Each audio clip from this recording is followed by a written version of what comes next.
Assalamualaikum and good morning, Doctor. Today, my group and I will be presenting our group assignment.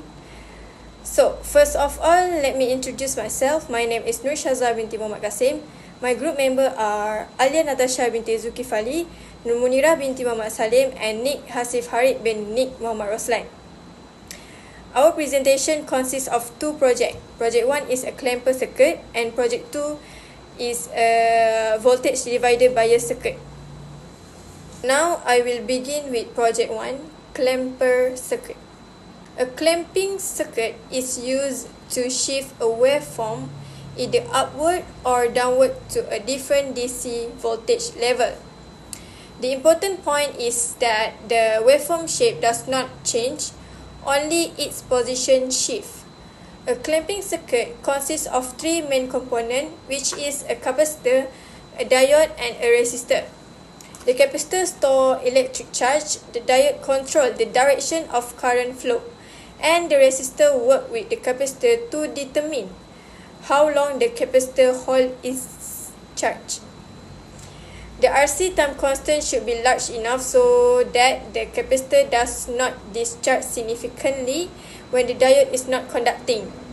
This ensures that the circuit maintains a stable voltage shift. There are two types of clamping circuit. One is simple clamper, which shifts the waveform without using an external voltage source. And the second one is bias clamper, which use an additional DC voltage source to clamp the waveform at a specific voltage level. A clamping circuit is used to shift a waveform either upward or downward to a different DC voltage level. The important point is that the waveform shape does not change, only its position shift. A clamping circuit consists of three main components, which is a capacitor, a diode, and a resistor. The capacitor stores electric charge, the diode controls the direction of current flow, and the resistor works with the capacitor to determine how long the capacitor holds its charge. The RC time constant should be large enough so that the capacitor does not discharge significantly when the diode is not conducting. This ensures that the circuit maintains a stable voltage shift. There are two types of clamping circuit. One is simple clamper, which shifts the waveform without using an external voltage source. And the second one is bias clamper, which use an additional DC voltage source to clamp the waveform at a specific voltage level. Now, let's move on to the operation and analysis of the clamping circuit. This is the circuit diagram of a negative bias clamper. First, let's look at the component. On the left side is the input voltage Vin. This is the AC signal that enters the circuit. Next, we have the capacitor. The capacitor stores electrical charge and helps shift the waveform. Below the capacitor is the diode connected to a 3-volt DC source, which is V1 equals to 3 volt. The diode controls the direction of current flow, while the 3-volt battery provides the bias voltage. The bias moves the waveform to a different voltage level. We also have a 10 kilo ohm resistor. The resistor allows the capacitor to discharge slowly and helps keep the output stable. Finally, on the right side is the output voltage, Vout, which is the shifted waveform. In this circuit, the waveform is shifted downward because it is a negative bias clamper. The shape of the waveform stays the same, but its position moves to a lower DC level. Now we go to the calculation. Given that Vmax is positive 10 volt, V minimum equals to negative 10 volt, and V1 equals to 3 volt. So at the positive half cycle, we apply the KVL which is positive V in minus Vc minus V1 equals to 0. We know that V in equals to V max equal 10 volt. Then we calculate, we got the Vc equals to 7 volt. And then at the negative half cycle, apply the KVL also, got V out equals to V in minus Vc. V in equals to V minimum equals to negative 10 volt. Then we fill in the value, we got the V out equals to negative 70 volt. So we calculate the peak to peak amplitude, we got the 20 volt. And the current for the maximum 0.3 milliampere. Good day, Doctor. For our project task, we constructed and simulated a negative bias clamper circuit using Tinkercad to study DC restoration and signal shifting in AC waveforms. Looking at the left side of the simulation setup, the function generator provides a pure AC sine wave signal. As shown on the first oscilloscope, this input is perfectly symmetrical around 0V, bouncing between positive 5V and negative 5V with a total peak-to-peak voltage of 10V.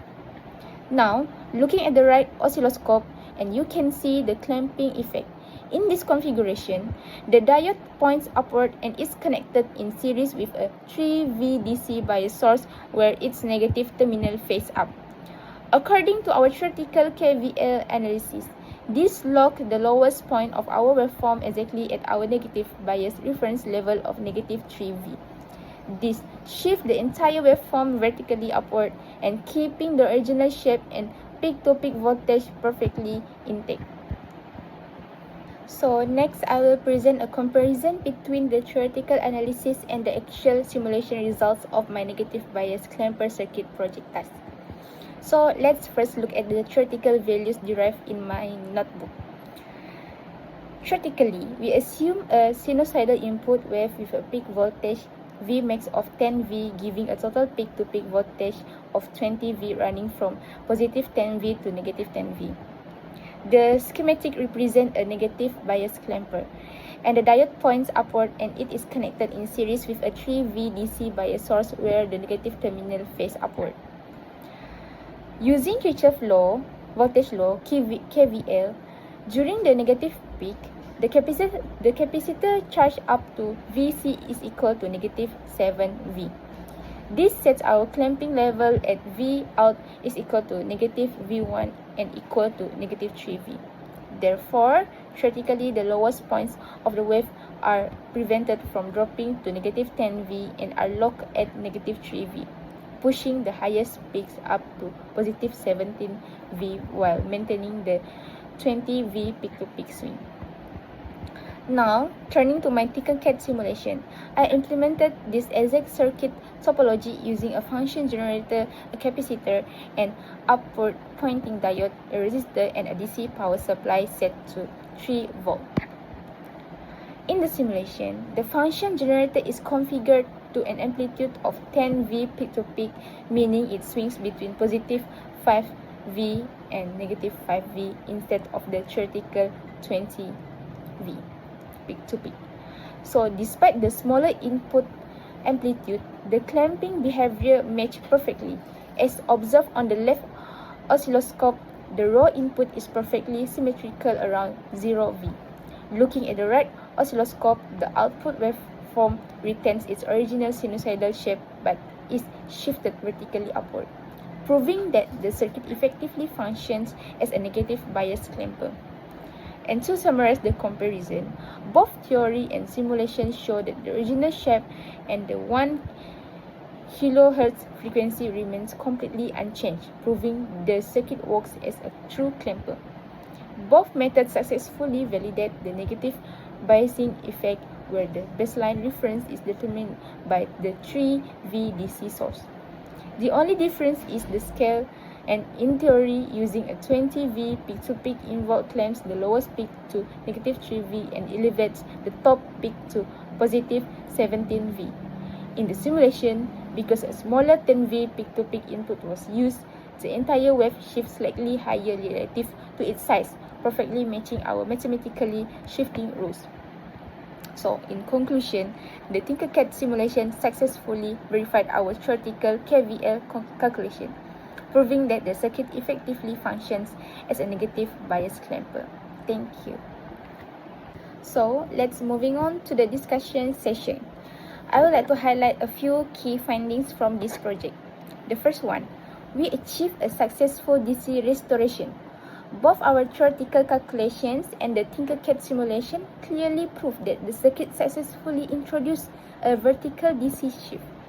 Most importantly, it does this without distorting the original sinusoidal shape or altering the frequency of the signal. Next, let's analyze the input scale difference. In my theoretical notes, the circuit was analyzed using a 20V peak-to-peak input running from positive 10V to the negative 10V, which theoretically clamps the minimum peak at negative 3V.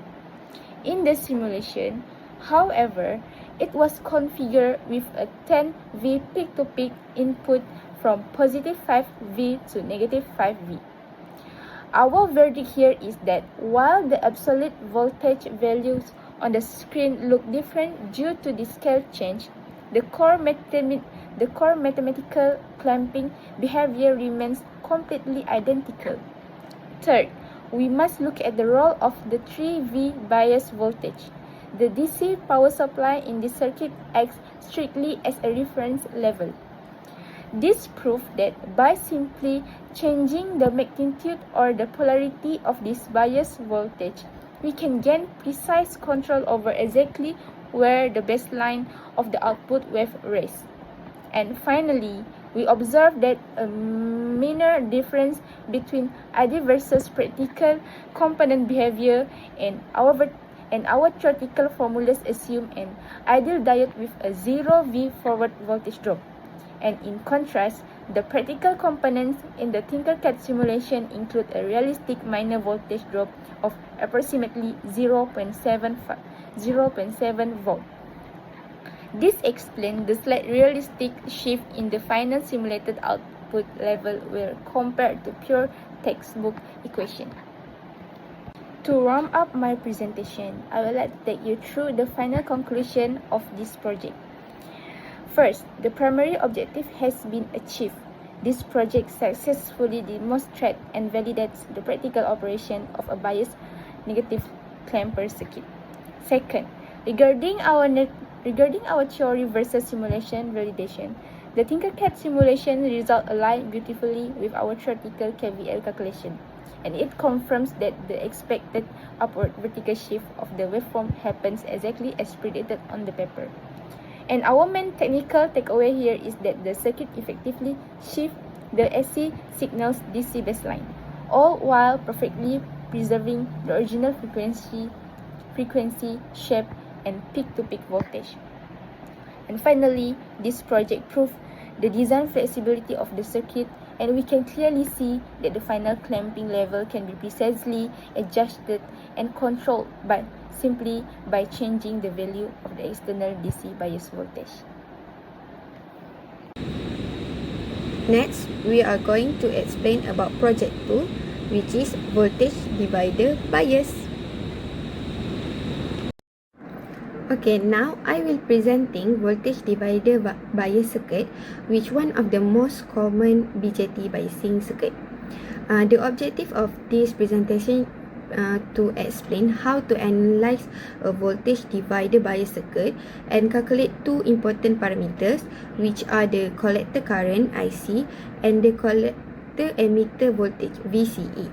This value help us to determine the operating condition or Q point of the transistor. So now let's begin with an overview of the circuit. The voltage divider bias circuit is the most widely used BJT biasing circuit because it provides good Q point stability. This means the transistor can operate more consistently even if the transistor's beta value change. To analyze the circuit, we follow 3 steps. First, we replace the capacitor with an open circuit because we are only interested in the DC analysis. Next, we simplify the circuit using Thevenin theorem. And finally, we apply Kirchhoff voltage law or KVL to calculate the required value. In the first step, all capacitors are replaced with an open circuit, and the AC signal is set to 0. This simplifies the circuit for DC analysis. And then we use Thevenin theorem to replace the resistor network R1 and R2 with an equivalent voltage called TVH and an equivalent resistor called RTH. After this simplification, the circuit becomes much easier to analyze. Next, we analyze the BE loop using Kirchhoff voltage law. From this loop, we can calculate the bias current IB. Once we know the value of IB, we can calculate the collector current IC using the equation IC equal beta times IB. This is one of the main objectives of our analysis because IC is required in the next calculation. In the first step, all capacitors are replaced with an open circuit, and the AC signal is set to 0. This simplifies the circuit for DC analysis. And then we use Thevenin theorem to replace the resistor network R1 and R2 with an equivalent voltage called TVH and an equivalent resistor called RTH. After this simplification, the circuit becomes much easier to analyze. Next, we analyze the BE loop using Kirchhoff voltage law. From this loop, we can calculate the bias current IB. Once we know the value of IB, we can calculate the collector current IC using the equation IC equal beta times IB. This is one of the main objectives of our analysis because IC is required. After obtaining the collector current, we continue with the CE loop. Again, we apply KVL to calculate the collector emitter voltage VCE. And at this stage, we have successfully obtained the two required values, which are IC and VCE. This value represent the operating points, or we can say Q point, of the transistor.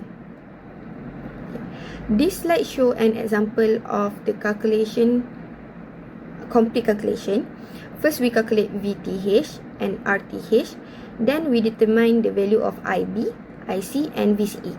Although the slide also show the DC load line, our main task is to calculate IC and VCE.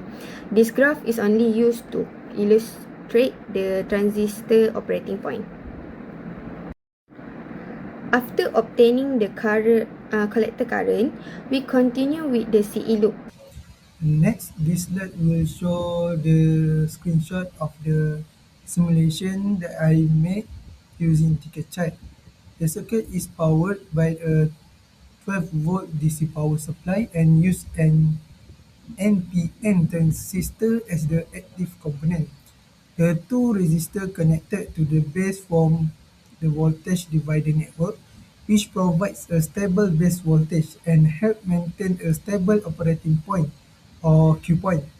For the transistor, the collector is connected to the supply through the collector resistor RC, while the emitter is connected to ground through the emitter resistor RE.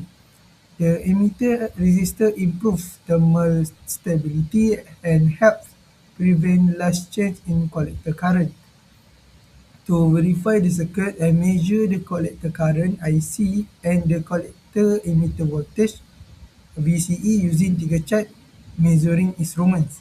The simulation produced a collector current IC of 1.29 mA and a collector emitter voltage VCE of 10.7 volt.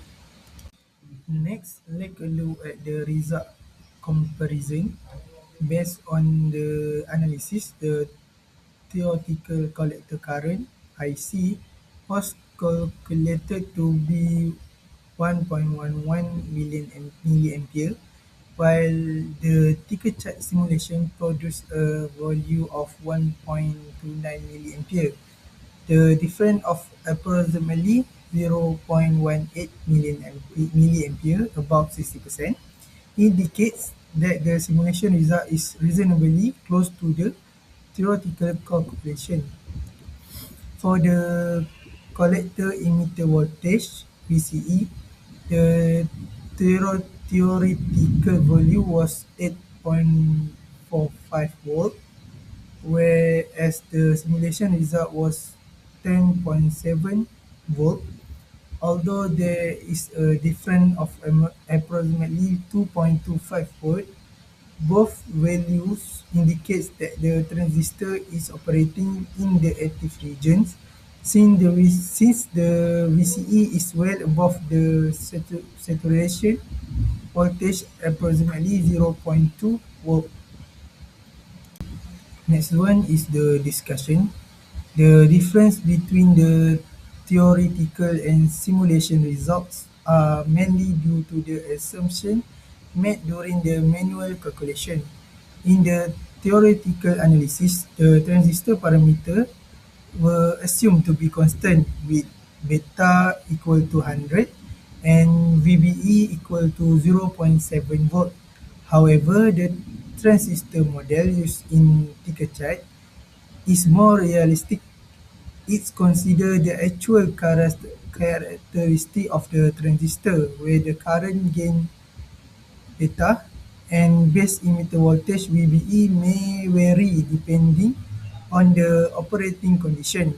In addition, the simulation includes internal transistor characteristics and SPICE model parameters that are not considered in the manual calculation. Therefore, small difference between theoretical and simulation results are expected and acceptable. Despite this difference, both results confirm that the voltage divider bias circuit successfully established a stable operating point Q point for the transistor. Lastly, in conclusion, the objective of the experiment was successfully achieved. Both the theoretical calculation and the ticker chart simulation produced similar results, demonstrating that the theoretical analysis of the voltage divided by a circuit is valid. The circuit successfully established appropriate value of collector current IC and collector emitter voltage VCE, ensuring that the transistor operates in the active region, which is essential for amplifier application.